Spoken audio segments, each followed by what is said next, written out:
Bonjour tout le monde, pour cette vidéo nous allons voir comment sont câblées les prises qui sont dans votre salon. Et par la suite nous allons voir également dans une prochaine vidéo quelles sont les pannes qui peuvent arriver sur ces genres de câblage.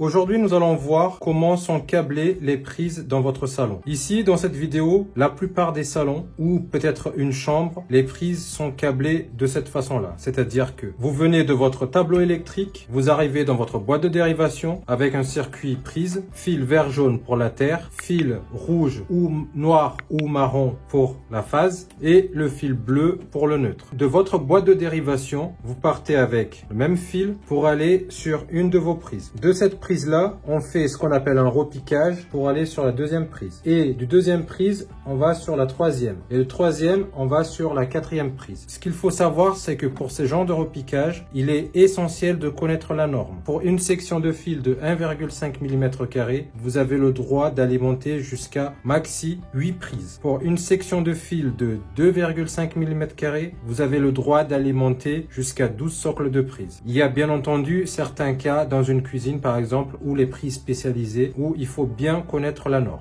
Dans notre cas qui est ici, nous allons juste voir comment sont repiquées les prises dans votre salon ou votre chambre. Et dans une prochaine vidéo, nous verrons quelles sont les pannes qui peuvent arriver sur l'une des prises qui sont ici. Pour une protection prise, c'est-à-dire le disjoncteur de protection prise, vous pouvez utiliser, comme ici j'ai utilisé un disjoncteur 16 ampères 2 pôles avec un différentiel de 30 milli. Mais vous pouvez également utiliser un disjoncteur 16 ampères 30 milli en monobloc qui est ici, un pôle plus neutre.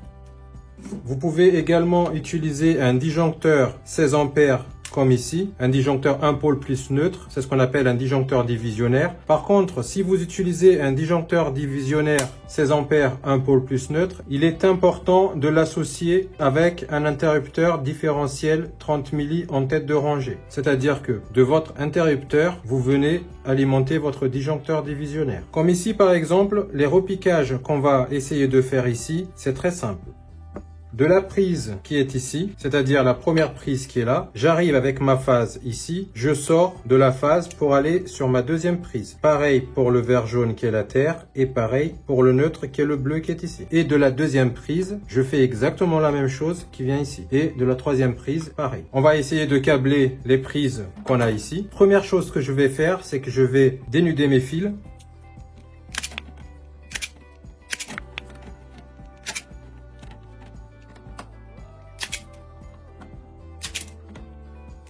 À présent que nous venons de dénuder nos fils, nous allons câbler. Donc, ce qui s'est passé ici, c'est que sur votre boîte d'encastrement, par exemple, vous arrivez avec votre gaine comme ceci et vous repartez sur l'autre boîte d'encastrement et ainsi de suite. À présent, nous allons câbler nos prises. Pour la première prise, je vais me mettre sur le rouge qui est ici, la phase, la terre au milieu.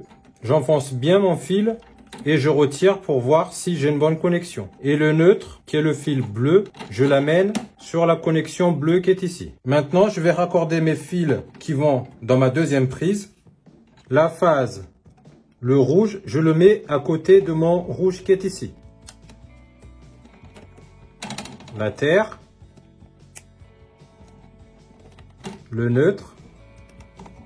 Ma première prise est câblée. Je vais faire la même chose pour ma deuxième prise.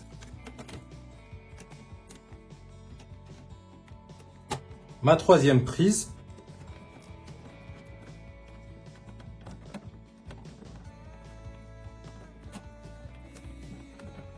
Et pour ma quatrième prise, il ne reste plus que 3 fils qui viennent de ma troisième prise qui est ici.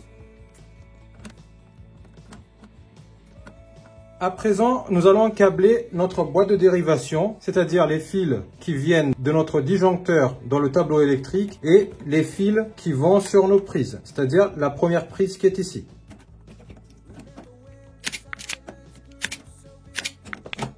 Pour information, la prochaine vidéo, nous traiterons les recherches de panne qui sont très fréquentes, qu'on me pose beaucoup de questions sur une prise qui sont câblées de cette façon-là. Alors n'hésitez pas à vous abonner si vous n'êtes pas encore abonné. Ici, nous allons relier la phase avec la phase, c'est-à-dire le fil rouge avec le fil rouge. le fil bleu avec le fil bleu et le fil de terre vert jaune. À présent, nous avons fini notre câblage. On va pouvoir tester. Pour le test, je vais mettre mon disjoncteur différentiel 16 ampères qui est ici à 1. Je vérifie quand même si mon différentiel fonctionne bien. J'appuie sur le T qui est ici. Dans d'autres gammes, vous pouvez appuyer également sur le T qui est ici. Si vous avez juste un disjoncteur divisionnaire accompagné par un interrupteur différentiel, vous pouvez lever votre disjoncteur divisionnaire qui protège votre circuit prise, lever votre interrupteur différentiel et appuyer sur le T qui est ici également.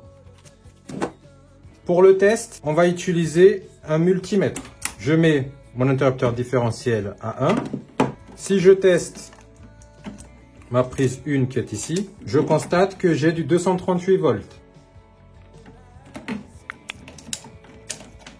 Par contre, si je me mets à la fin de ma ligne de prise qui est là, si j'ai 238 volts, cela signifie que toutes mes prises qui sont entre ma dernière prise et ma première prise qui est ici sont en fonctionnement. Je teste ma dernière prise. Je constate que j'ai du 238 volts. Pour information, une prise doit toujours se monter la partie qui est la terre qui est ici, c'est-à-dire la languette qui sort de votre prise, elle est toujours vers le haut, comme ceci. J'espère que ce tuto vous a plu. Je vous dis à très bientôt. Au revoir.